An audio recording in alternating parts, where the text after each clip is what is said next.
कांग्रेस का साथ छोड़ने वाले अखिलेश यादव समझ नहीं पाए बटेंगे तो कटेंगे। अखिलेश यादव का लोकसभा चुनाव वाला पीडीए फार्मूला फेल हो गया है। लोकसभा चुनाव में बीजेपी की हार का कारण योगी आदित्यनाथ ने अति आत्मविश्वास बताया था। उपचुनाव में क्या अखिलेश यादव भी उसी चीज के शिकार हुए हैं? उत्तर प्रदेश के उपचुनाव में योगी आदित्यनाथ के नए नारे बटेंगे तो कटेंगे के सामने अखिलेश यादव का पीडीए फार्मूला पूरी तरह से फेल हो गया। योगी आदित्यनाथ का ये स्लोगन झारखंड में भले ही बेअसर रहा हो, लेकिन महाराष्ट्र में तो कमाल कर दिया है। देखा जाए तो यूपी में अखिलेश यादव के साथ वही हुआ है जो महाराष्ट्र में उद्धव ठाकरे के साथ। लोकसभा के नतीजों ने अखिलेश यादव को अति आत्मविश्वास से भर दिया था। अति आत्मविश्वास को ही योगी आदित्यनाथ ने लोकसभा चुनाव में बीजेपी की हार की वजह बताया था। बहरहाल उपचुनाव में तो हिसाब बराबर हो गया है।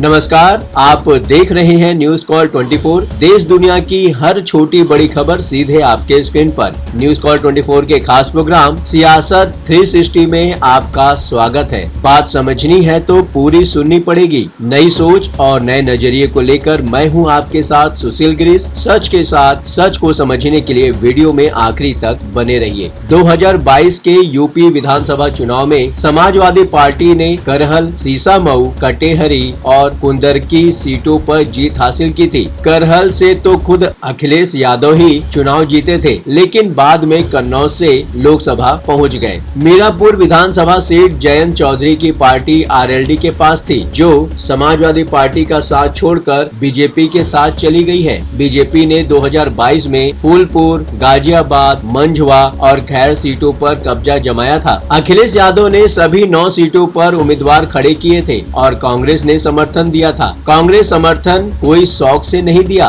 बल्कि कम सीटें मिलने से नाराज होकर ये कदम उठाया था। खास बात ये थी कि अखिलेश यादव ने भी हरियाणा चुनाव में तवज्जो न मिलने से नाराज होकर ही ये कदम उठाया। लेकिन नतीजे आने के बाद तो लगता है कि कांग्रेस का साथ न होना ही अखिलेश यादव को भारी पड़ा है। वो समझे ही नहीं, वो पहले ही समझ गए होते कि बटेंगे तो कटेंगे, तो ये हाल होने से बच सकता था। वीडियो में आगे बढ़ने से पहले आपसे एक छोटी सी रिक्वेस्ट है। न्यूज कॉल 24 के परिवार का हिस्सा बनने के लिए चैनल को सब्सक्राइब करें, फॉलो करें और नोटिफिकेशन में जाकर बेल का आइकन प्रेस करना बिल्कुल ना भूलें। न्यूज कॉल 24 आपको हर खबर के पीछे के असली मायने क्या हैं या फिर क्या हो सकते हैं बताने का प्रयास करता है। बातों ही बातों में मुद्दे की बात हो जाती है। आइए बढ़ते हैं आज के मुद्दे की तरफ। क्या कांग्रेस का साथ न होना सपा के लिए नुकसानदेह रहा? अखिलेश यादव और राहुल गांधी का साथ 2024 के लोकसभा चुनाव में पहली बार फायदे का सौदा साबित हुआ था। चुनाव नतीजों से तो ये भी साफ हो गया कि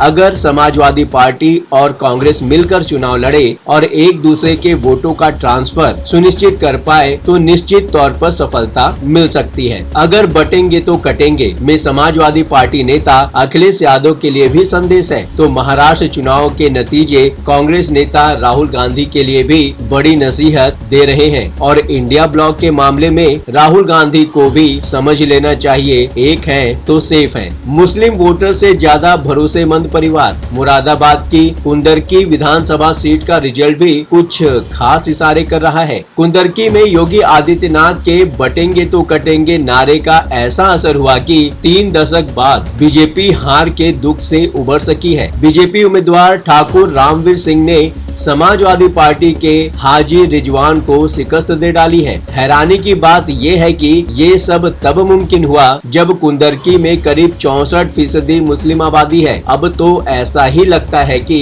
अगर कांग्रेस का साथ रहा होता तो समाजवादी पार्टी का ये हाल न हुआ होता। करहल और सीसामऊ के नतीजों ने जैसे तैसे इज्जत बचाने की कोशिश की है। कुंदरकी अपवाद स्वरूप है। कुंदरकी अपवाद जरूर है, लेकिन समाजवादी पार्टी के काम परिवार और मुस्लिम वोट ही आया है। अखिलेश यादव के इस्तीफे से खाली हुई करहल विधानसभा सीट तेज प्रताप यादव ने परिवार को भेंट की है। उपचुनाव के लिए प्रचार खत्म होने के ठीक पहले अखिलेश यादव ने सोशल साइट एक्स पर एक लंबी पोस्ट में लिखा था, प्रिय उत्तर प्रदेश वासियों और और मतदाताओं, उत्तर प्रदेश आजादी के बाद के सबसे कठिन उपचुनाव का गवाह बनने जा रहा है। ये उपचुनाव नहीं है, ये रुख चुनाव है जो उत्तर प्रदेश के भविष्य का रुख तय करेंगे। लेकिन उपचुनाव के नतीजे तो अलग ही रुख दिखा रहे हैं, अखिलेश यादव के लिए भी और राहुल गांधी के लिए भी। आप अपने विचार सजेशंस को कमेंट के माध्यम से देश और समाज के समक्ष रख सकते हैं। ये प्लेटफॉर्म है जनता का,